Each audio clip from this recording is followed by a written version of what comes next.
this is the committee just meeting together, and ask the clerk to call the roll, please. Ron Kinsley, Here. Mark Helwig. Here. Ed Peters. Here. Dale Olson. Brian Bizanet. Thank you. Let the record indicate we have a quorum. We also have the chairman, the Tweed Schuman here, Tim Hagberg here, Mike Keys here. And on the line, we have Andrew Daniels and Andy Alvarado. Mr. Andy Alvarado. And Andy. All right, so we have the meeting agenda. Nobody for public comment. Certification for compliance, open meeting laws. This meeting has been noticed to the public and news media as required by section 19.84 of Wisconsin statutes. Thank you. Number 6, consider approval of the minutes from the previous meeting. Make a motion to approve. Second. Motion by Mr. Helvig, second by Mr. Peters to approve. Any discussion? Hearing none, all in favor of the motion? Aye. Aye. Opposed? Motion carries. Thank you. Number 7, courtroom remodel update. Now, the reason we're having this meeting is because we know we're over the 8 million. We want to bring everybody abreast where we're at. We have Mike here. If you want to say anything, we also have Andrew Daniels here. Virtual. Yeah, a few words and I'll turn it over to Andrew right away. So in your packets, I think it's page 5 of 11, is the guaranteed maximum price amendment. And if you kind of scroll down to the very bottom of that first page, section A.1.1.1. You see the guaranteed price by Myron Construction of a little over 8.6 million. So we're going to talk about that a little bit more tonight. But that's just the Myron Construction share of the total project costs. Okay. In addition to that, and this contract only pertains to the Myron portion. Okay. In addition to that, there's $1,450,000 or so of additional costs, like California Avenue costs, furniture and fixture costs, design fees, those kind of things. So when you add those in, that's when we get up to the $10,071,395, which is what the resolution, the next item on the agenda, that's the dollar amount that shows. There are, if you go to the second page, page 6, I believe it is, about halfway down, there's some alternates that are included in the guaranteed maximum price. But there's a few alternates that are not included yet that we kind of want to talk about and focus on tonight. I'll let Andrew kind of lead into that discussion. Andrew, I'll kind of let you go from there if you want. Mr. Daniels, please. Yep. Good evening. Can you hear me? Yes. All right. So as Mike said, you have the guaranteed maximum price amendment in front of you with the dollar value of that $8,618,746. The alternates that have been included in that $8,618,746 are the ones that Mike is showing on the screen there. So in review with the core team, so the county and then Venture Architects, we thought those were the ones worth including in this proposed guaranteed maximum price. I must have an old one.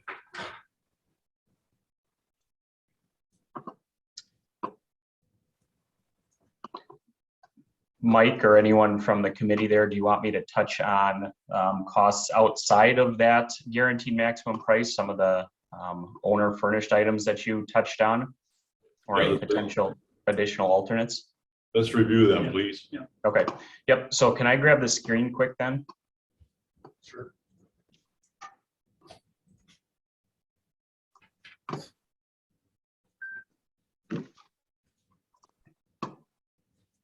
All right. Is everyone seeing my screen now? Yes. Okay. So the guaranteed maximum price, as indicated in the packet and the contract drafted there, is this 816 that matches And all of the numbers that feed into it are up above. So that's all of the subcontractors that Myron would carry in our guaranteed maximum price. What's not included in that and how you get to the overall project cost are the items we refer to as below the line, so below that guaranteed maximum price. So at a high level, that includes your design fees. Some of the larger ticket would be the video court recording equipment, FF&E, which stands for furniture, fixtures, and equipment, which is something that's direct purchased by the county. It also includes, if we go to this bottom line here, the work done to date with the relocation or evacuation of the street. So again, knowing that factors into your overall project cost, it's something that we keep track of as part of the budgeting exercise, but it is not included in Myron's overall price. So thus the discrepancy between this $10,071,000 number that Mike's mentioned and our guaranteed maximum price. Can I jump in just a second? Yes. The handout I just gave you is only Myron's share of the contract. It doesn't include those additional items that he's showing on screen. Correct. Yeah, this is just being shown to provide the context between the two numbers being discussed. The overall project cost of $10,071,000 and the guaranteed maximum price amendment that you would be asked to sign. Questions, concerns?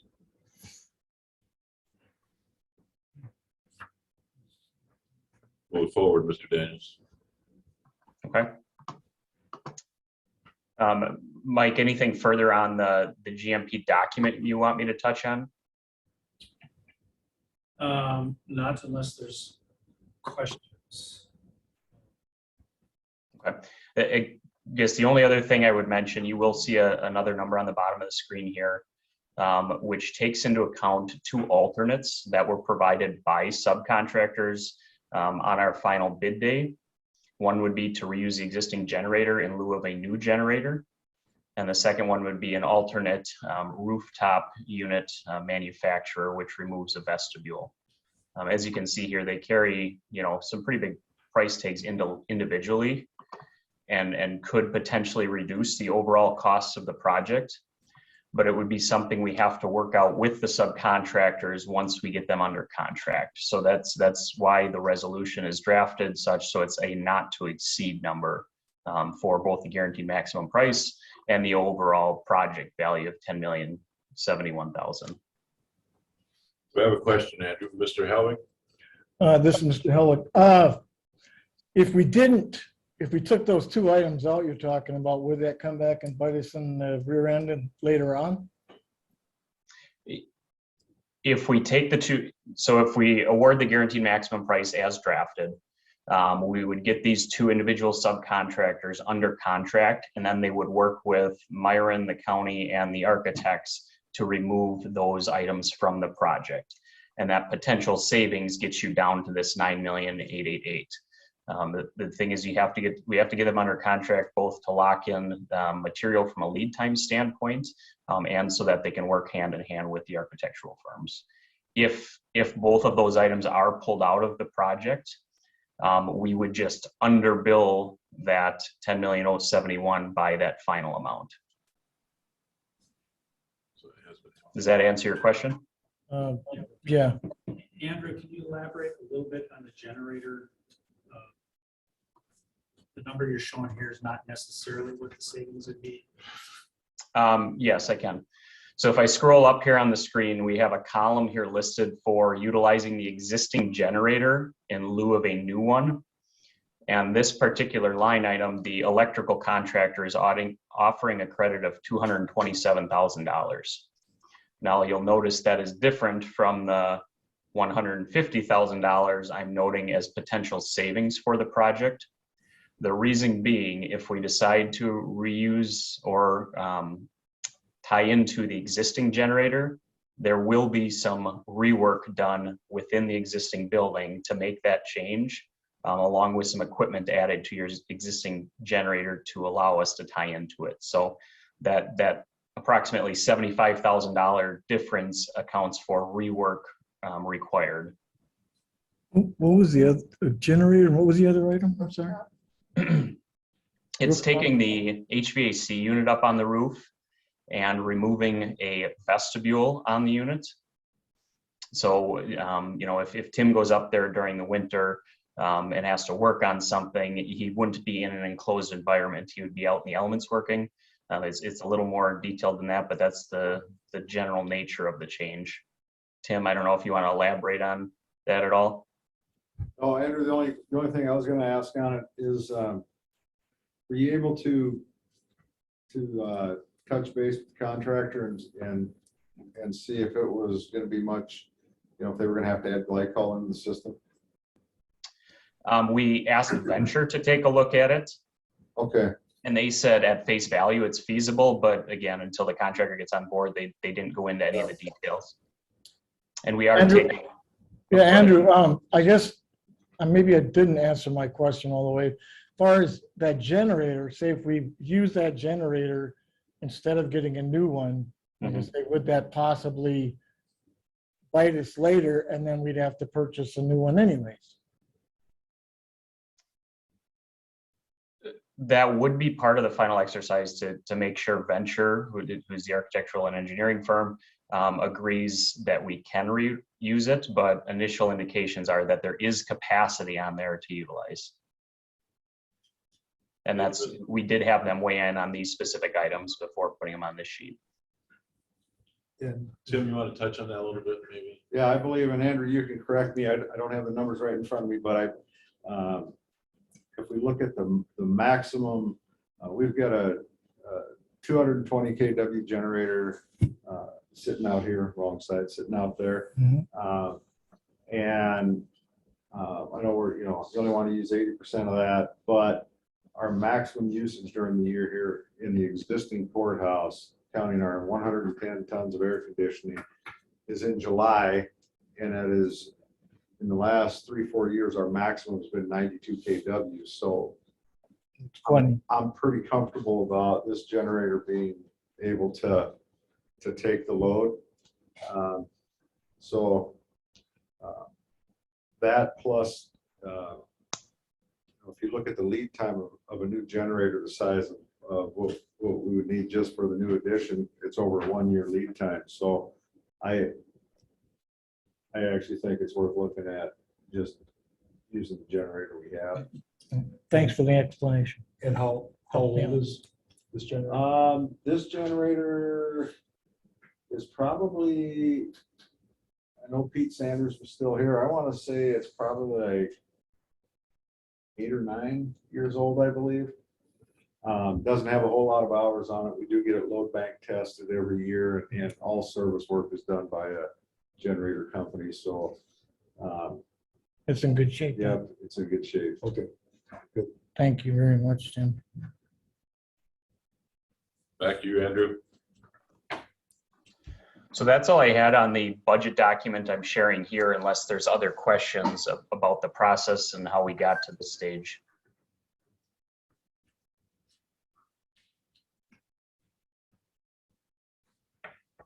Appears to be no more questions. Okay. So where do we want to go from here, Mike? Well, I think the committee, if they're in agreement, should approve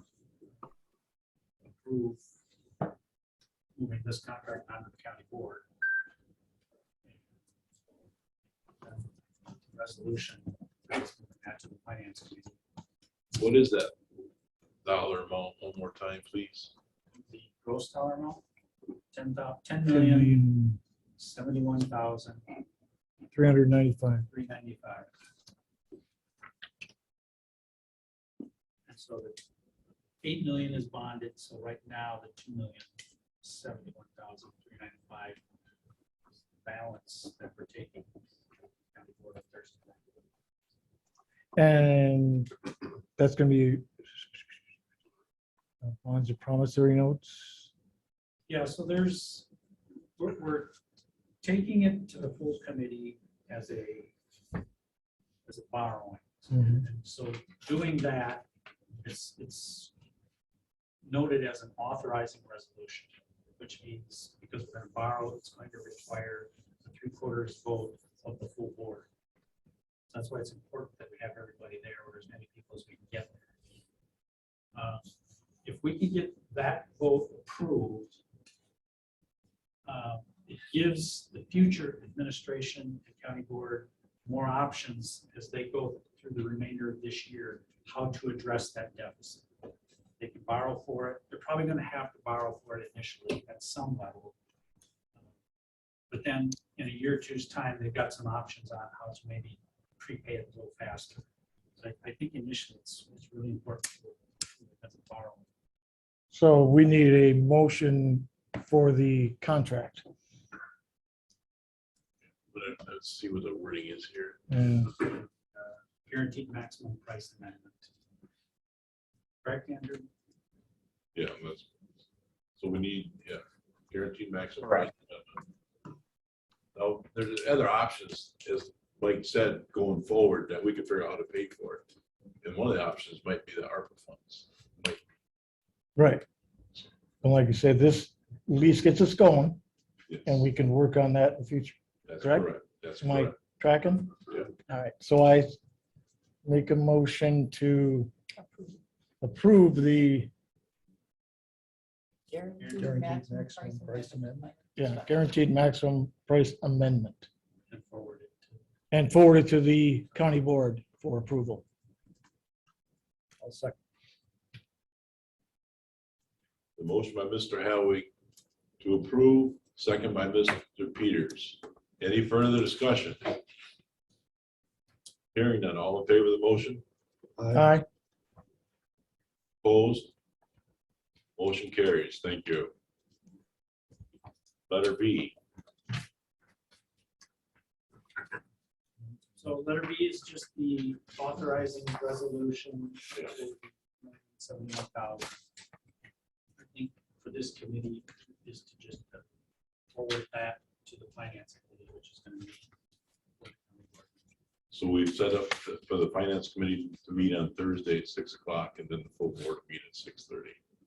So that way it goes to the proper channels of finance to get to the full board.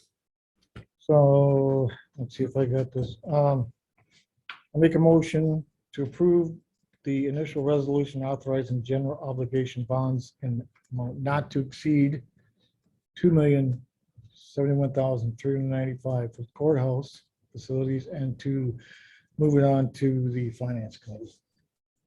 I'll second that. Motion by Mr. Howard, second by Mr. Peters. To authorize the sale, $2,071,395 forward to the finance committee. Any further discussion? Hearing none, all in favor of the motion? Aye. Opposed? Motion carries. Thank you. Andrew, thank you for your time. Thank you, sir. Thank you, gentlemen. You're gonna be virtual Thursday night or in person? Dave Keating, who's on the phone as well tonight, will be there in person on Thursday. Very good, thank you. And that is at 6:30. Are we required to be there for finance, or is that just the board at 6:30? Probably just board. Just the board at 6:30, I believe would be a fine. Okay, that sounds good. All right, thank you. Yeah, thank you. Thanks, Andrew. See you there. Thank you. Yeah, thanks, Dave. All right. The next item is item number N, Novato Public Service Grant Application, ARPA Request Amendment, Discussion, Possible Action. You want to lead into that, Mike, or what do you want? Sure, I can try. So in February, we received some broadband ARPA requests, 3 different telecoms that ultimately went to the February County Board and were approved. One of those requests was from Novato for $100,000. The territory that they included or in their request was the town of Winter area and somewhat into the town of Draper. And we have maps here. There's 2 maps here if you need. Subsequently, after the county board meeting, Town of Draper was having meetings, notified the county. Basically said they don't want to be included in this particular grant that Norvato submitted to the PSC. And they didn't want any of their territory in the town of Draper included. So Norvato agreed to that. They altered their grant application they sent to the PSC. Applied the funds that we originally gave them, the 100,000, towards other territory, which again, it's not It's up new to, math. up to Clam Lake instead of going to Draper, Right. which is still in Sawyer County. So we're bringing it here tonight just because the original, what county board approved is not necessarily what is going forward now as far as territory goes, and just to be fairness to everybody. Here's the way the new grant request is proposed. Do we need to take this to county board to reapprove $1,000 just because the territory's changed a little bit? So to clean it up, that way, what we approved is not what they Mhm. asked for. So Been it's still in tweaked. Sawyer County, so it's like an amendment that we clean it up so everything is good. So does it have to go to the board then? That's Yeah. my question. Okay, I think it should, so the board is aware of it. right. So I will look at the original resolution and we'll have to come up with an amended resolution. Perhaps we can just run that through the finance committee at their meeting and they can forward it. Sure, that. So we don't have any action at this time, this It committee. would probably be helpful, I think, to have some support through this committee. Mr. Schuman's got a question. Oh, Okay. same amount of grant funds and everything, will that change? Nothing changed. Oh. Still 100,000. Just the area, Just kind of like from here to here. And they picked up 70 more houses. Oh, that's good. Yeah. So, So we wanted some way to get it to the full board. Communicate a little bit, if we bring it here. Does it have to go to finance? I don't know. Well, I was just wondering. because there's been- Finances who approved it initially Okay. to send to You're the right. county board. You're right, okay. Alright. So we should move to finance and let the finance go. That's- We'll have to So- get that down on the agenda. I don't So believe I we need a motion on this? Let's do a motion, that way Okay. everything is, I'll make a motion to forward Norvato's PSC grant application request, ARPA request, their amended application to the finance committee for approval. and I will second that. we have a motion by Mr. Peters, second by Mr. Helwig to approve and move it on to the finance committee. Any further discussion? Hearing none, all in favor of the motion? Aye. Opposed? Motion carried. Thank you. So we'll have to add that on the agenda for finance then. Okay. We have- Anybody have anything else? Questions, concerns? Do we have any signing we have to do tonight? Not- Just making sure we don't walk away without signing something. Tim, thank you for your help. Yeah, thanks, Tim. That really made a difference in my mind. Appreciate that explanation. And you need, yes, go ahead. Just, for discussion only then, Chairman. Yep. Mike, could you explain the options again that we would have to pay off this? Yeah, so there's three main options that we're talking about, but it could be any combination of the three. One option is to borrow for the money. Initially in our planning, we set up with a 10-year amortization, but it doesn't have to be that way. We talked about using ARPA funds.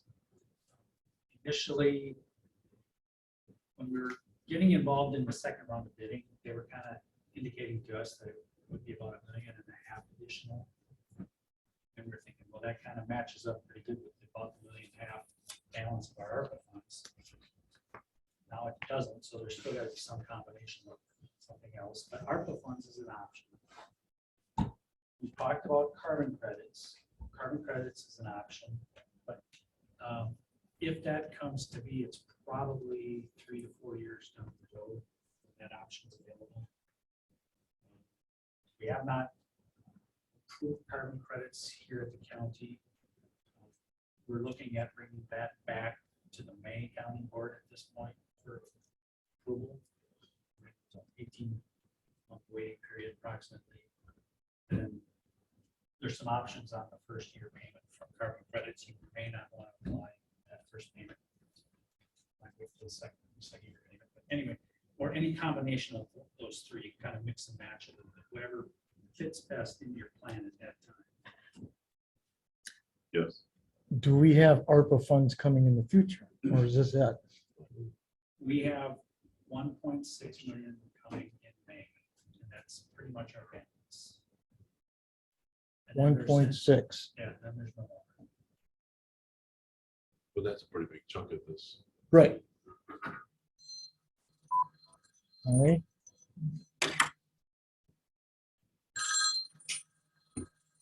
Put that in the minutes.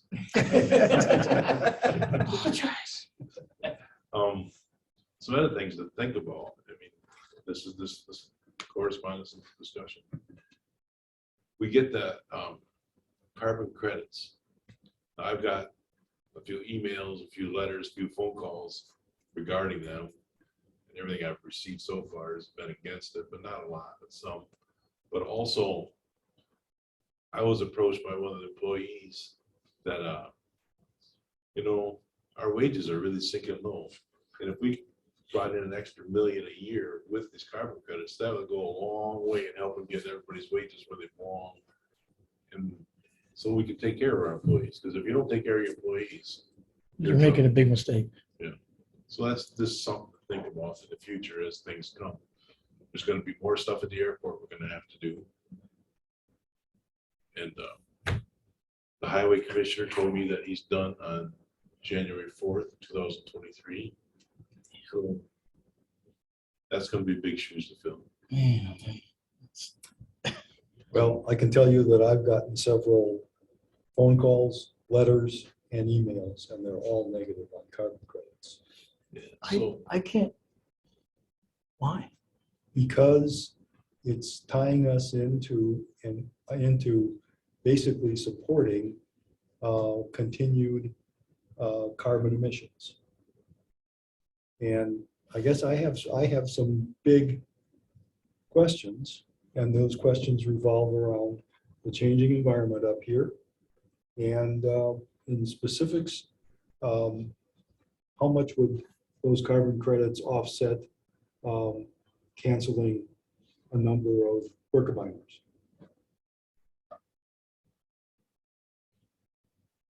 and maybe, I don't know, I'm just thinking out loud, maybe Greg Peterson should be brought abreast of these questions so that he has a chance to answer them when he, when he comes Mhm. back. That way he knows the questions that could be coming. Well, I guess, and the other ones are, this is who we're dealing with is a broker. We don't know where these funds are going or where these credits are going. And if they're going to some place that isn't making any reasonable effort to reduce their carbon emissions, I'm very concerned. So, and I think that's the sentiment that I'm trying to convey, the sentiment that I've received. We would have to look into a lot of really called 500 companies, the big, that'd be one hell of a task to, take upon ourselves. Well, but I think it's the responsibility of the broker. To inform us. We should be informed by the broker where those funds are going, where those credits are going. Who are purchasing the Yes, the exactly. credits. Yes. And and they should be able to say what their track record is in terms of making good faith efforts to improve the situation.